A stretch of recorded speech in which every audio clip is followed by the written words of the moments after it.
Okay, everybody, welcome back. Our wonderful internet knocked that one off, so I guess now we start all over again. Okay, we're talking about Parsha Shelach. And the Parsha begins with this powerful imperative message. Shelach, send them forth. Send who forth? Oh, the scouts. Which scouts are we talking about? The scouts that Moses sent to the land of Israel, and they came up with a damning report. They really messed things up for the Jewish people, set us back a full 39 years, delaying the destiny of Am Yisrael and the fulfillment of all kinds of wonderful mitzvot, essentially plunging the world into what we could call spiritual darkness. For what reason?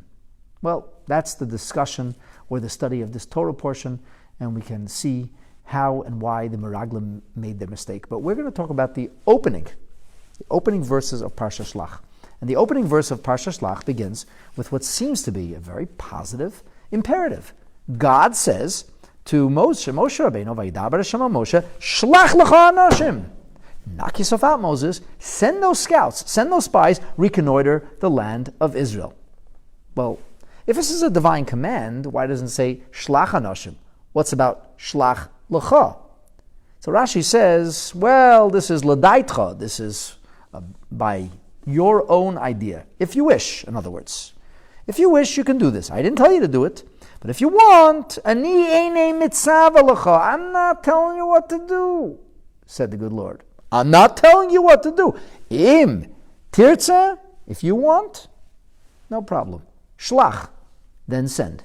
So it's like a divine command, do it. But for the first time, God did not tell Moses, do it. God says, do it if that's what you want to do. I'm not stopping you. But it isn't really, go ahead and do it. Now, truth be told, my friends, if not for that little lamed and chaf, shlach lecha, we would actually think this is a good thing. The word shlach in and of itself is extremely positive. It's God telling Moses to do something. Shlach. There's a mission. There's something to be done. Send forth the people. Which is really strange. The fact that it says lach is what forces Rashi to tell us that this was not a mitzvah, not a commandment, not an imperative, not something that Moses or the Jewish people had to do. And of course there is a backstory that's alluded to in the book of Deuteronomy, but a backstory which is not indicated here with the exception of that little word lach, shlach lach, or shlach lecha to be more accurate. Shlach lecha, send for you. If not for the lamed chaf, the lecha, you would have no idea that this wasn't a divine command. And the backstory is that it was the 29th day of Sivan. The Jewish people have now arrived at a place called Ritma, and Moshe Rabbeinu addressed the people. He said to them, prepare to enter and take possession of your homeland. This is going to become the ground zero for Jewish people and their holiness. This is the place where we will be established as a nation. It will serve as the cradle of Yiddishkeit from which you will grow up to become a great light unto the nations. And the Jewish people, all of a sudden, the people of Israel say to Moses, Moses, can we send some spies? Can we reconnoiter and check out this land before we just move forward, just march on? Now, Moshe Rabbeinu was not very impressed with this request because he said, God just told you to do this. What's the question? But he figured if he would say no, they'd get suspicious and they'd begin to drag their legs. So Moses said, knock yourself out. Sure, you can send whoever you want, assuming they would withdraw their request, but they didn't. Now Moshe Rabbeinu thought to himself, if they insist, well, let them send the scouts. They'll see how wonderful the land of Israel is, and they won't be going with a sense of burdensome obedience. They won't be going with a sense of onerous subservience, but instead, they'll be going with a sense of passion and fervor and excitement. So you know what? Maybe this is a good idea, but I got to ask God. So he asks God because Moses doesn't do anything without asking the boss, and the boss says, Moses, I'm not telling you what to do. Shelach lecha.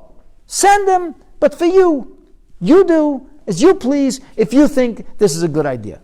Now, of course, it turns out to be a very, very bad idea, and it ends up being a disaster with consequences that are nothing short of catastrophic. Like I mentioned earlier, the delay of the destiny of the Jewish people for almost 4 decades, and in the end, almost 1,000 years later, a terrible event is seen to be a reflection, the long shadows of that dark night. We'll talk about that shortly. So why does the Torah begin without even alluding to the entire backstory? The Torah starts off, Shelach. If you were to introduce somebody to this parsha and say, what's the name of the parsha? And he doesn't know the narrative, you say, Shelach. He says, well, that sounds so beautiful. Shaluchim are going. Emissaries, agents are going, and they're... Well, don't get so excited. Once you start learning this parsha, or when you find that it says Shelach Law, then you won't be so excited anymore. Simple question. Why did the Torah frame it that way?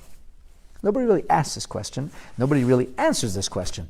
But the Rebbe, in his incredible positivity bias, now I want to begin because it's quite a negative parsha with something positive, the Rebbe says there is actually a latent, underlying, positive message being conveyed to us. And it goes like this. A Yid should never simply be satisfied with life wherever he or she is. But rather, instead, a person should send forth, should reconnoiter, should seek out to get information about what's going on in other parts of the Jewish world. And this can go really in 2 ways. If everything is great for you, everybody's paying their bills, the schools are running fantastically, the educational system is sound, the rabbis are doing their job, the people are being supportive, and Yiddishkeit is growing and blossoming, and it's wonderful. Jewish life is fantastic. That's nice. How about doing something to influence places that aren't so positive? Shlach, send the shluchim. Send other people. Don't hold everybody close to you. Instead, send them out and see what you can do to make a positive difference. Now, what if we're not in that kind of situation? What if things are not very well over here? We say, well, what am I going to do? This is where I am. Can't do anything about that. It is what it is. Fiddlesticks. It should never be what it is. Don't settle for less. Shlach, then send forth. Seek out advice. Get ideas. Find inspiration. Import the good things from elsewhere and make your place, your settlement, one that is more effective, one that is more enriched, and one that is more satisfactory in reflecting the Torah's true values. And really both can be true. There'll be lots of great things here. If you have great ideas or things that are working well, wherever you might be, export that. Send it to others. Share it.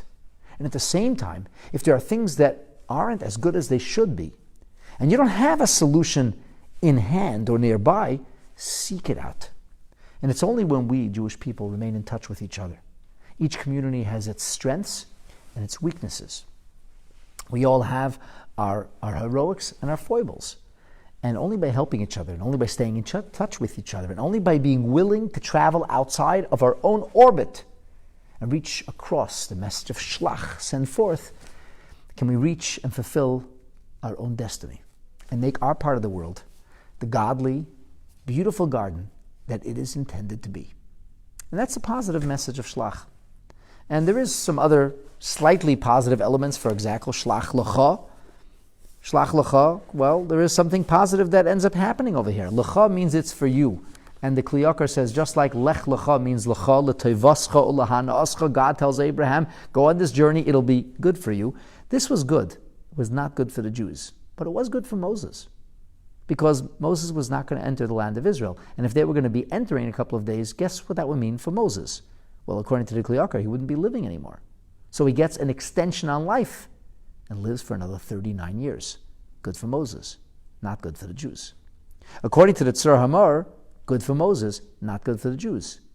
The Jewish people end up getting stuck in the desert, but really Moses would have been here by himself in the desert because he would live out his life, but he would not be able to enter the land of Israel. Of course, Moses doesn't know any of this, but in fact it is the case. So there was a virtue. And we could argue, and those many who would argue that in the end, well, it was good for the Jews too, because they got another 39 years with Moshe Rabbeinu. And any chassid will be able to understand and appreciate that sentiment. But at any rate, this is where the good news ends. And the Parsha is wholly negative. It talks about one of the great catastrophes of our early nation. It's interesting that the word shlach, shin lamed chet, spells the numeric equivalent of 338. Why is that interesting, you ask me? Well, I'll tell you why it's interesting. The Baal HaTurim says that Shelach Law is actually an allusion to the fact that 338 years will be the sign in which the Jewish people go into Galut, into their exile.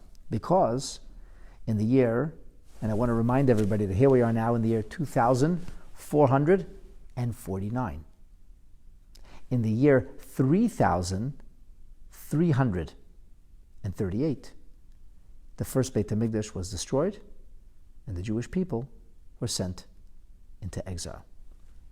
According to the Rokeach, that's the words Shin Lamed Ches. That's what they're alluding to.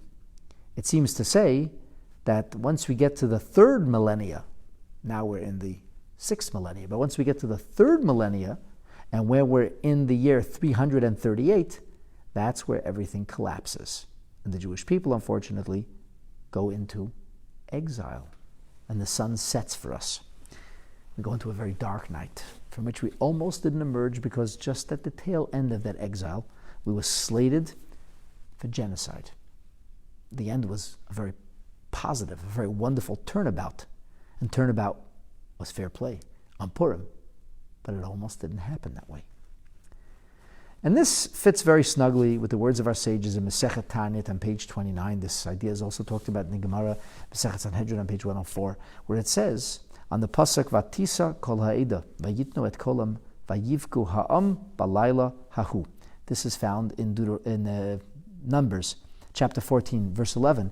It says, verse 1, right in the beginning of chapter 14, it says very clear that the Jewish people raised their voices up and they wept on that night.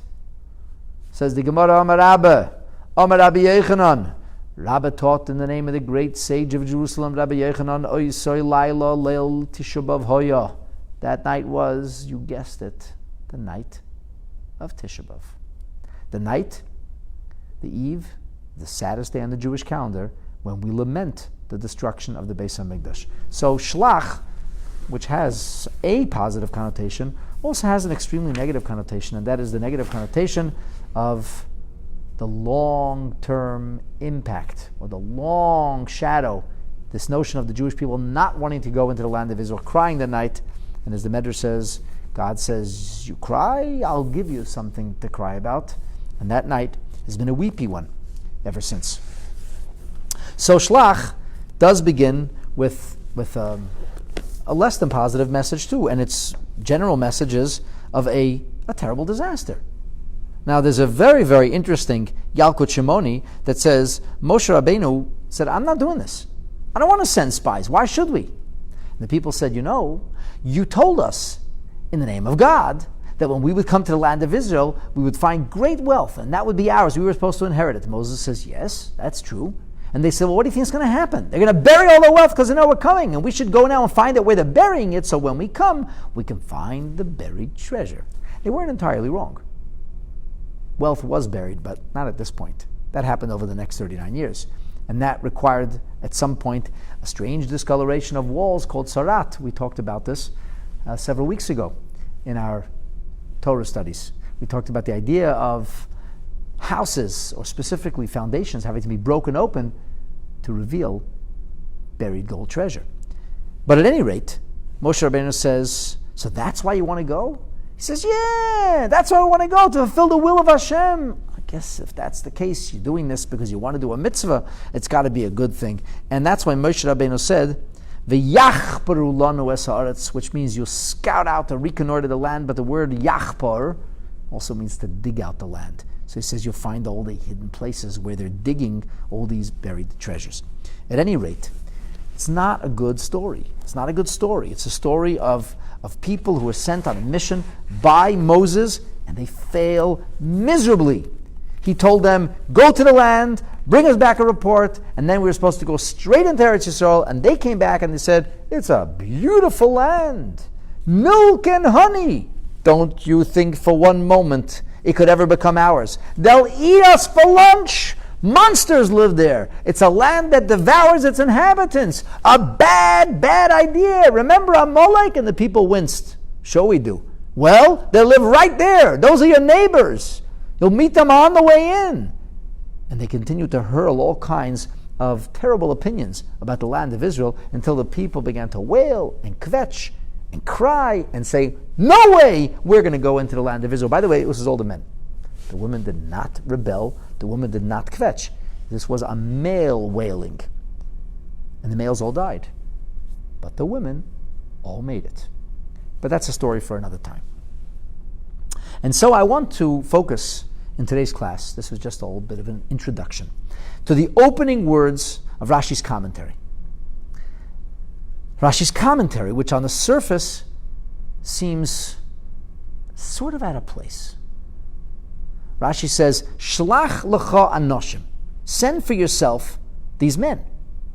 Send for yourself these men. As I mentioned before, the Kli Yakar says, had you sent women, you would be in good shape. The women loved the land of Israel, as the Medrash tells us. It was the men who were the troublemakers, but you wanted to send men?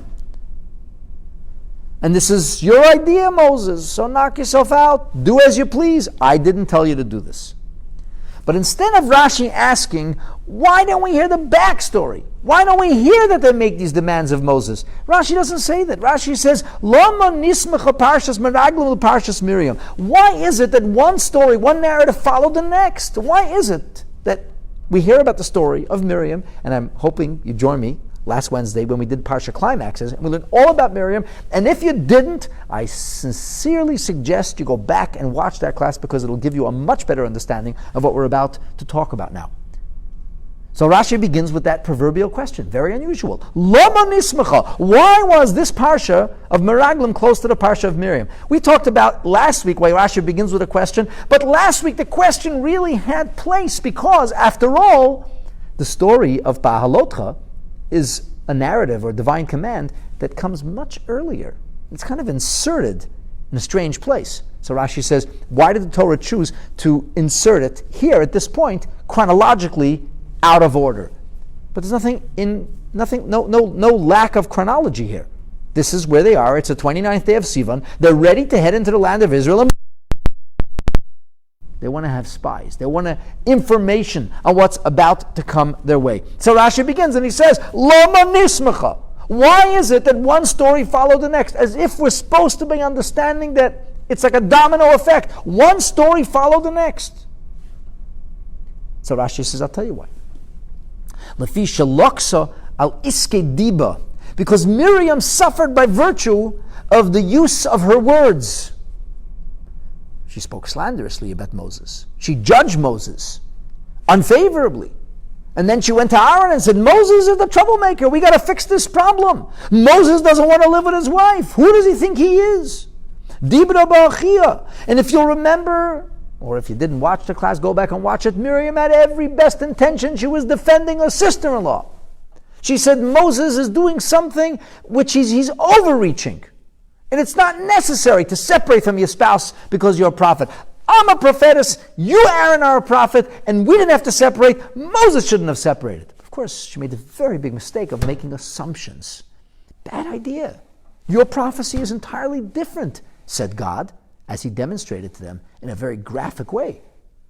But because Miriam did not watch her words, and instead of coming to Moses quietly and saying, Moses, could you please explain this to me? I'm sure you have a reason.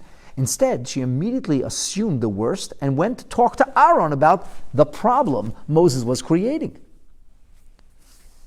And these wicked people, they saw what happened to Miriam. And they didn't learn a lesson. What? That's the issue? That's the problem? The problem was the story with Miriam unfolded and they didn't learn the lesson? Give me a break. Moshe Rabbeinu was told by God, take the people into the land of Israel. When we left Egypt, there were no secrets about this. We were leaving Egypt. We were not becoming free. This was not about emancipation. It was not a civil liberties movement. We were not about to be simply freed from the shackles of slavery. Moshe Rabbeinu never said, let my people go free. He said, Shalach Ami, send my people forth. V'ya'avduni. The word Ya'avduni means they will serve me. It's the same exact Hebrew words that spells the word Eved, the same letters. Avduni is you'll serve me. Guess what? God said to us, you used to be slaves of the Pharaoh. From this point and onward, you're my slave. So we were slaves to a Pharaoh. Now we are servants to God. And the ultimate mission and purpose from the very beginning was receiving the Torah and then taking that enrichment, taking that empowerment, taking that spiritual light, marching forward with it into the land of Israel and establishing a country, a government, a commonwealth that would pulsate with spirituality despite the fact that we were dealing with menial, everyday realities. Which is really, my dear friends, what holiness is all about. Holiness is not supposed to remain on cloud nine. Holiness is supposed to be actualized in the soil, on the ground, right here, in the midst of everyday life. We had a couple of rain delays. The first was the stormy event, the golden calf. A total disaster. Set us back. We almost didn't make it. We had a good lawyer, Moses. He pled for us. Finally, God says on Yom Kippur, I forgive you. And he says, before we move forward, now I'm going to give you an opportunity to create the envelope that will house my presence so that the Shekhinah, so that the divine presence could once again dwell and be with the Jewish people. And that's the story of the Mishkan. We got a whole 6-month story with crafting a Mishkan, making a Mishkan. The rest of the book of Exodus is devoted to that. And then we get commandments of what happens in that house of God, called Mishkan, later called Migdash, and that's the book of Leviticus. And we get all kinds of other mitzvahs put in there. And in the book of Numbers, we're just finished with the Migdash, the Mishkan. It's functioning now. In last week's Torah portion, we just finished off the end of the Levites are empowered, they're raised, they're set off in motion. Everything is exactly where it's supposed to be. Aaron has his job now, and we're about to travel forward. And we had a couple of hiccups. Some complaining, some issues. People grumbled. Here they wanted beef. Now they were traveling too quickly. Okay, now we're finally back on our feet where we should be, ready to go into the land of Israel. We never should have asked for spies. But we were obstinate, brazen. We said, we want to know where we're going. We need clarity. We just can't follow you, Moses. We can't just do what God says. That wasn't good. That was bad. Bad idea. Poor Moses had no choice. He thought we'd relent. He thought we'd withdraw the request when we found out that he was so willing to let us do it. Oy vey, we foolishly didn't. That's the issue. They looked at Miriam and didn't learn a lesson. My dear friends, what are you talking about? How could Rashi say that? I mean, he's quoting the Medrash Tanchuma. It's the sages. What does this mean? The problem is, they said no. God wanted them to go to the land of Israel, and they said no. That's the problem. That's the issue. The issue is not that they didn't learn the lesson of Miriam. Whatever happened with Miriam? It was a terrible thing. Miriam shouldn't have made an assumption of judgment. Such a circumstance, such a situation had never happened before. There was no one to learn from. Miriam, unfortunately, becomes the poster child for the future. Don't judge people. Don't prattle off. Don't use your verbiage in an inappropriate way. So now we all learn a lesson, and Miriam, the greatest of the great, had a fall. We have to be so careful. As we talked about in our last week's class, that's not the issue here. The issue wasn't they didn't learn from Miriam. The issue is they rebelled against God. Moshe Rabbeinu said, we're going to the land of Israel. They said, go yourself. We're not following you. We're going to make a new leader and go back to Egypt. That's the issue over here. Really, what is Rashi talking about? Lama nismacha? Why is this parsha close to the other? Because they should have learned a lesson from Miriam? Are you kidding? And if the story with Miriam would never have happened, and then it would be okay to rebel against God. And then it would be okay to tell God, you think we should go to Israel? We think we should go back to Egypt. Or stay right here. What is going on here? Seriously. Something is really missing. There's a piece missing in this puzzle. The Rebbe says, besides the obvious question, there's like another little technical question. Rashi says, that Loksa al iske diba, she suffered on account of her slander, of her speech. Rashi doesn't have a problem using the word Lashon Hara. In fact, he uses that already previously in his commentary in the book of Exodus in chapter 4. And this time it wasn't Miriam, it was Moshe. Moses himself said, Lo yishma elai, they won't listen to me. God said, what did you say about my children? Put your hand right into your bosom. And he takes it out and it's white. Yeah, like Tzarat. That's the first incident. Tzarat doesn't show up in Leviticus. Tzarat doesn't show up in Bahalotcha Numbers. Tzarat shows up in Exodus. It shows up in Parshat Shemot. It shows up right in the beginning of the story of Moses when he slandered the Jewish people. And Rashi calls it Lashon Hara, bad talk or evil tongue. So please explain to me, says the Rebbe, why suddenly Rashi is uncomfortable using the word Lashon Hara and suddenly he uses the word Diba. The Rebbe answers that little question with the most incredible piece of insight. And not only in the end does it answer this question, but it explains the entire story to us. And this Rashi will make perfect sense. There's a much bigger question. A much bigger question that we haven't even spoken about. This is a question that's advanced by Nachmanides in the beginning of the Parsha. Nachmanides says, bad people, eh? Oh yeah, bad people. They derailed us. We were supposed to go to the land of Israel. It was because of the Meraglim. Really? Bad people. Very interesting. Ramban says, tell me something. What did Moshe Rabbeinu tell them to do? What was their mission? Their mission was go, see, and report.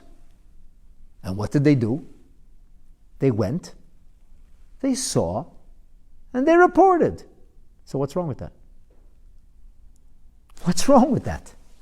Ramban says, Me asu hameraglim. What in heaven did the Meraglim do wrong? Why did they go down in infamy? Why are they the villains of Jewish history? What did they do wrong? Ma pisham, ma chatosam. What was their sin? What was their iniquity? When they said, Efefski azha'am ve'arim b'tzudas gedelis, they said, forget about it. A mighty nation. Fortified cities, impossible. I mean, what did you want them to do? What did you want them to do? Come back and lie? They went to Canaan. They saw giants. They saw fortified cities. They took a look. They said, it's impossible. We're a bunch of slaves. We haven't fought a battle in our life. We had one battle. We fought with Amalek, which is a miracle that we were able to survive anyway and be victorious. It was only because Moses was standing up there and praying. Whenever his arms came down, all of a sudden we lost. And now we're supposed to go into a country. People have not only a home advantage, they're fortified up to the yin-yangs. They're living in these massive towers and palaces. And they have endless amounts of ammunition that's pointed at us. What did you want them to say? People will say, what did you find? Nothing. It's nothing. It's not a problem. What do you mean? What did you see there? Then it's a few people, whatever. They're half drunk half the time. Fortifications? Fortifications. It's a golf course. It's not an issue. Some farmers. Is that what was supposed to happen? Supposed to lie to the people?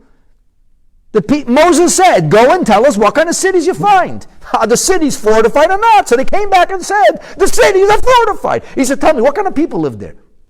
So what do you want them to say? They came there, they saw fearsome people, many times larger than them, people who seemed to have no fear whatsoever, people who looked at them as grasshoppers and made them feel like grasshoppers themselves, and they came back and said the truth. We came there and we saw very strong people, very fortified cities, and in our estimation, this is mission impossible.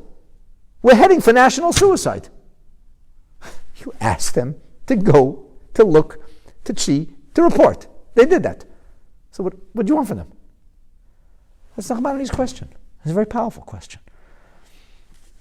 And Rashi, in his incredible way, answers this question without even asking it.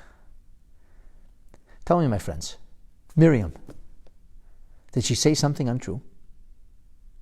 Tzipporah said, when Eldad and Medad began to prophesy, you remember this, we just learned it in the end of last week's Parsha. She said, oy vey, I feel bad for their wives. And Miriam says, I beg your pardon? Why do you feel bad for their wives? And Zipporah says, well, they're probably going to divorce their wives now. Hey, what are you talking about? Why would you say a thing like that? Well, Moses divorced me. I can't say I'm happy about it, but it is what it is. He divorced you. Why? He was a prophet. And Miriam was like, what? Moses divorced you because he's a prophet? And the Torah goes on to color code her, indicating that Zipporah was the most perfect woman for Moses. There was nothing wrong. She's flawless, perfect, beautiful, inside, outside. No reason why the marriage should have gone sour. He says, Zipporah, I don't understand. You're fantastic for Moses. Why did the marriage go sour? She says, I don't know. He's a prophet. He's talking to God. He can't be with me. So Zipporah said, what? So Miriam says, what's going on over here? She goes to Aaron. Aaron, you're a prophet, aren't you? You're living with your wife? Yeah, I'm living with my husband. What's wrong with Moses? What's got into him? Which piece of this information was inaccurate? Did Moses, in fact, separate from and in the end divorce Zipporah? Yes or no? The answer is yes. And why did he do it? Because he was a prophet. So she didn't understand the nuance that there's prophecy and there's prophecy. It's a different kind of prophecy. It wasn't a question even of quantity, it's a question of quality. And the qualitative edge of Moses' prophecy put him in an entirely different dimension. A dimension in which Miriam's prophecy is entirely non-pareil. You just can't compare. But she didn't say anything untrue. She didn't make up stories about Moses. She interpreted or understood the information to mean something which wasn't fully accurate, but the actual information was 100% correct. It's just the way she framed the information. It's just the way she internalized the information. It's the way she processed the information that was incorrect. And that, my friends, is the answer to Ramban's big question. Moshe Rabbeinu never said to the people he sent, find out if we can go or not. He said, find out how's the most effective point of entry. How are we going to do this? He didn't ask them if. He didn't ask for their commentary. He didn't ask for their opinion. He said, come back and tell me the facts. But they didn't bring the facts. They weren't engaged in reportage. They were editorializing. That was the problem. Miriam's issue was not that she reported the news to Aaron. She editorialized the news. She framed the news. She interpreted the news according to her bias. That was the issue. They should have learned from that. The great Miriam, one of the most extraordinary human beings ever to walk the face of earth. The human being in whose merit the Jewish people had hydration for 40 years. The person who was able to lead the singing of the women of Israel, which was far greater than the singing of the men led by Moses. That woman, that prophetess, that individual who saved Moses, that individual who's responsible for the birth of Moses, because she is the one who insisted with prophetic intuition that Amram remarry his wife Yocheved, and that God would be kind to them, and that they would have a child, and that child would be a redeemer. Miriam. And Miriam editorialized when she wasn't supposed to. She engaged not in reportage, but in interpretation. She framed or understood the information in a particular way. And as a result of that, she was stricken and remained outside the camp for 7 days. And the entire Jewish people were delayed for 7 days. Don't you see a message here? Of course you were sent to report on the facts. To report on the facts! Not to editorialize, though! Nobody asked for your bias. Nobody asked for your take. Moses said, go and come back and tell me exactly what you saw. They came back and he said, FS! Forget about it! Impossible! Who asked you? Who asked you if yes or no? When were you asked to give an opinion if we can or can't? You were simply told to stick to reportage. And that's the problem. That's the issue. Had the story of Miriam not happened, it would have been excusable. They said, we didn't realize. We didn't realize reporters are supposed to just report on the facts. We thought reporters are supposed to editorialize. But after the story of Miriam, it became very clear that editorialization of the facts can be the gravest sin of all. That's what turns honest reportage into a biased media. A media that's guilty and responsible for the harming and even murder of innocent people. Because a media that has an agenda, and a media that has its bias, and a media that spins its stories to be able to influence the public in a particular way. And that is a sin that's unforgivable. If it wouldn't have been the story of Miriam, one could have pled on behalf of the Meraglim. One could have suggested innocence. They didn't realize. They didn't know that when you report on things a certain way, when you frame the story a certain way, that the result can be disastrous. But Hashem gave them the ability to understand this with perfect clarity, and they dropped the ball. And they made a devastating, terrible decision. A decision not to be the reporters of the facts, but to frame it with their own bias. And to deliberately seek to influence the public. To seek to influence public opinion. To seek to impose their narrow view over people by framing things and presenting things in a certain way. My dear friends, this was the sin of the Meraglim. And that was something they should have known better. Why? Because if Miriam, so slightly editorialized, so slightly created a context for the facts about Moses, in which Moses emerges villainously or inappropriately, and she was so punished, such a holy person, such a good person, such a positive person, and yet Hashem took that so seriously. Imagine, my dear friends, when you're sent on a mission of reportage, and instead you violate that trust and seek to editorialize and to influence with your own biases, to color the story with your own context, that's something that becomes unforgivable. That was the story of the sin of Meraglim of old, and that's, in my humble opinion, the sin of media today. But it's easy to demonize media and talk about the bad things they do. Let's personalize this. We're all guilty of it in some way. We all choose to report on the facts in a way that supports our narrative. We all choose to spin things in a way that fits our bias. Totally inappropriate. Our job is to look at the facts as they are, not to color them. And the simple question that we must always ask ourselves is not if we can do the will of Hashem. It's not if we can be successful, because we know we can. We have been successful. We're still here to tell the story. The question must always be how. Oftentimes it matters not whose fault it is. What matters is, what can I do about it? How can I make a positive contribution to circumstances that are less positive than they should be? And by having the right attitude, and by being honest about what we see, without imposing our own narrow biases and perspectives, we can be successful in the missions Hashem gives us today. If only the media would stop doing that, demonizing those they seek to demonize and glorifying those they seek to glorify, both in a totally intellectually dishonest way. If they would actually do their job, which is simply to report the facts, because people have the right to know, and nobody asked to be influenced. Nobody asked for anybody's specific bias or opinion. Our society would be a much healthier one. People would be able to make decisions based on what is right, based on what is true, and based on what is most effective for the innocent and for those who are deserving of mercy. And in the end, if we stick to honesty, if we stick to integrity, and we move forward with optimism and courage and faith, the mistakes of yesteryear don't have to be repeated.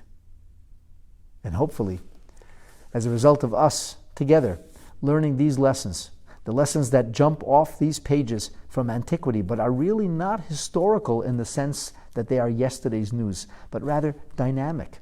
Live with the times. Understand that the Torah speaks to you today in the frame of a historical narrative, but the Torah is speaking to us today, giving us the direction, the encouragement, and the inspiration that we need to make the right choices now.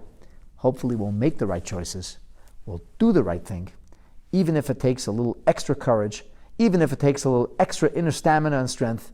We find the ability to swim upstream, take the path of greater resistance, to do what is right and good, and as a result of this, to merit to enter Eretz Yisrael with the coming of Mashiach b'mheira u'biyameinu amen.